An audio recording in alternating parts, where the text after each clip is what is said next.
समास। बच्चों, पिछली कक्षा में आप समास के बारे में जान चुके हैं। आइए इसे एक बार फिर से दोहरा लें। दो या दो से अधिक शब्दों को मिलाकर उन्हें छोटा करने की प्रक्रिया को समास कहते हैं। समास में दो चीजें होती हैं, समस्त पद तथा समास विग्रह। आइए समस्त पद के बारे में जानें। समस्त पद सामासिक प्रक्रिया द्वारा बने हुए शब्दों को समस्त पद कहते हैं।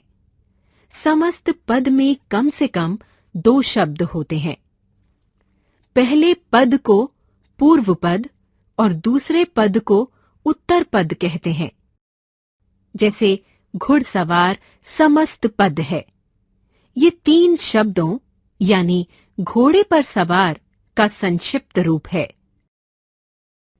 अब हम समास विग्रह के बारे में जानेंगे। समास विग्रह। बच्चों, जब हम समस्त पद को अलग अलग करके दिखाते हैं तो इस अलग करने की प्रक्रिया को समास विग्रह कहते हैं। जैसे समस्त पद घुड़सवार को यदि अलग अलग करके दिखाएं तो इसका समास विग्रह होगा घोड़े पर सवार। इसमें कारक विभक्ति पर का लोप हुआ है। आइए इनके कुछ उदाहरण देखें। समस्त पद समास विग्रह। माखन चोर, माखन को चुराने वाला, यानी इसमें को विभक्ति का लोप है। हवन सामग्री, हवन के लिए सामग्री, यानी इसमें के लिए विभक्ति का लोप हुआ है।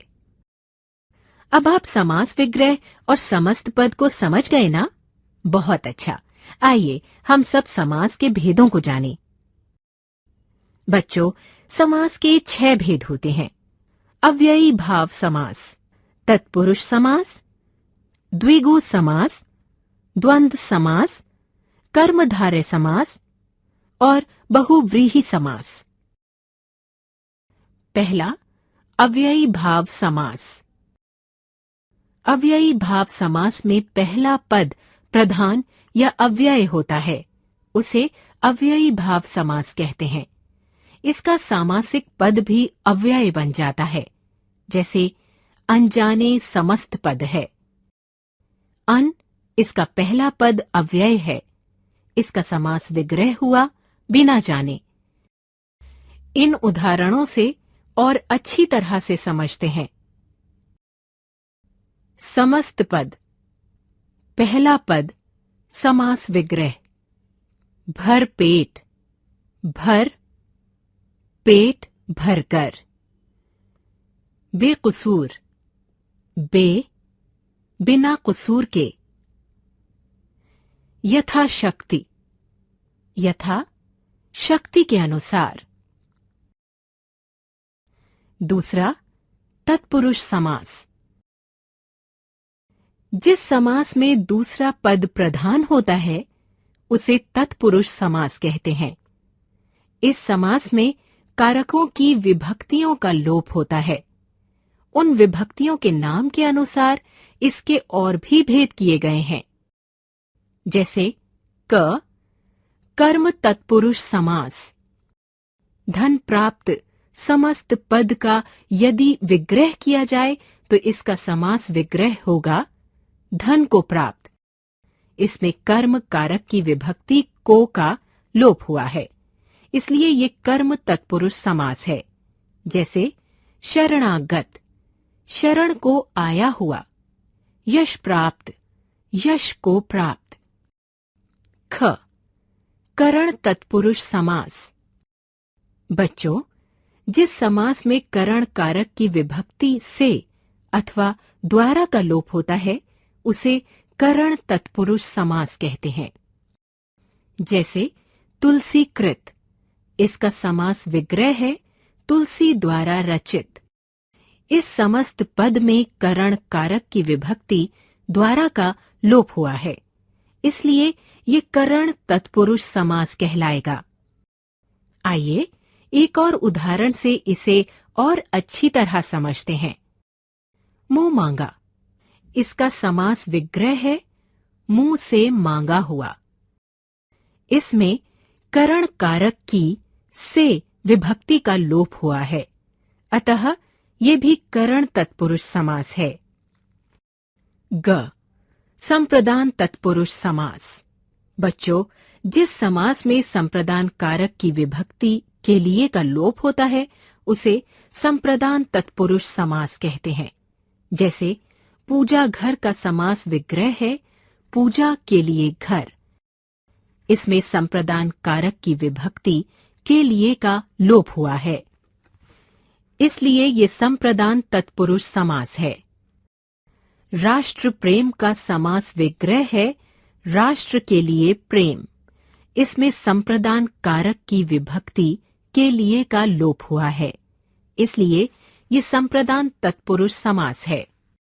घ अपदान तत्पुरुष समास।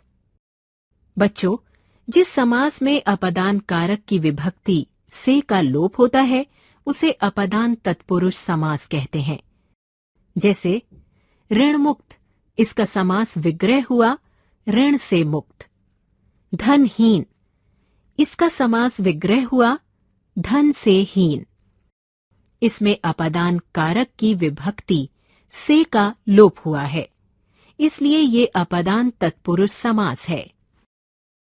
ण संबंध तत्पुरुष समास।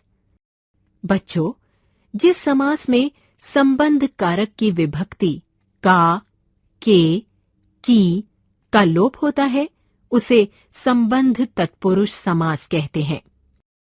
जैसे गंगा जल, इसका समास विग्रह हुआ गंगा का जल। इसमें संबंध कारक की विभक्ति का लोप हुआ है, इसलिए ये संबंध तत्पुरुष समास है।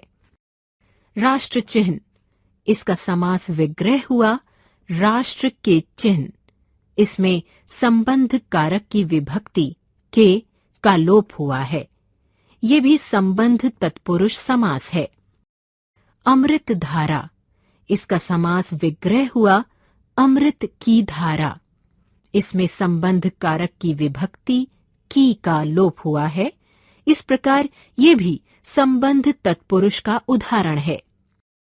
बच्चों, आप अब इसे भली भांति समझ गए होंगे। च अधिकरण तत्पुरुष समास। बच्चों, जिस समास में अधिकरण कारक की विभक्ति में, पर का लोप होता है उसे अधिकरण तत्पुरुष समास कहते हैं। जैसे वनवास का समास विग्रह हुआ वन में वास। इसमें अधिकरण कारक की विभक्ति में का लोप हुआ है, इसलिए ये अधिकरण तत्पुरुष समास है। घुड़सवार का समास विग्रह हुआ घोड़े पर सवार। इसमें अधिकरण कारक की विभक्ति पर का लोप हुआ है, ये भी अधिकरण तत्पुरुष समास का उदाहरण है। बच्चों, इस प्रकार कारक विभक्ति के आधार पर तत्पुरुष समास के 6 भेद हुए। अब समास के तीसरे भेद की बात करते हैं। तीसरा, कर्मधारय समास। बच्चों, जिस समास में दूसरा पद प्रधान हो तथा पहले और दूसरे पद के बीच विशेषण विशेष्य अथवा उपमेय उपमान का संबंध हो तो उसे कर्मधारय समास कहते हैं। विशेषण विशेष्य का उदाहरण, जैसे नीलांबर समस्त पद है। इसमें नीला विशेषण है और अंबर विशेष्य है। इसका विग्रह होगा नीला है जो अंबर। समस्त पद, विशेषण, विशेष्य, विग्रह। भला मानस, भला, मानस, भला है जो मानस। नीला गगन, नीला, गगन, नीला है जो गगन।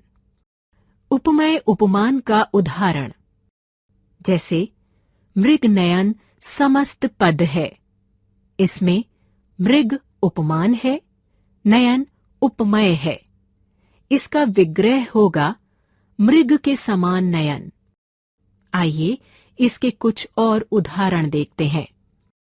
समस्त पद, उपमेय, उपमान, विग्रह। चरण कमल, चरण, कमल, कमल जैसे चरण। चंद्रमुख, मुख, चंद्र, मुख रूपी चंद्र। चौथा, द्विगु समास। बच्चों, जिस समास का पहला पद संख्यावाचक विशेषण होता है उसे द्विगु समास कहते हैं। जैसे पंचवटी का समास विग्रह हुआ 5 वटों का समूह। सप्ताह का समास विग्रह हुआ 7 दिनों का समूह। इसमें 5, 7 संख्यावाचक विशेषण हैं, इसलिए ये द्विगु समास हैं। पांचवां, द्वंद्व समास। द्वंद्व समास में दोनों पद प्रधान होते हैं तथा समस्त पद में संयोजक चिन्ह लगा होता है। इसका विग्रह करने पर यानी और, तथा, एवं अथवा जैसे समुच्चय बोधक शब्द लगते हैं। जैसे सुख दुख, इसका समास विग्रह हुआ सुख और दुख। लाभ हानि, इसका समास विग्रह हुआ लाभ या हानि। इन दोनों उदाहरणों में और तथा या समुच्चय बोधक शब्दों का लोप हुआ है, अतः ये द्वंद्व समास है। छठा, बहुव्रीहि समास। जिस समास में दोनों पदों में से कोई भी पद प्रधान न होकर किसी अन्य पद की ओर संकेत करता हो, वो बहुव्रीहि समास कहलाता है।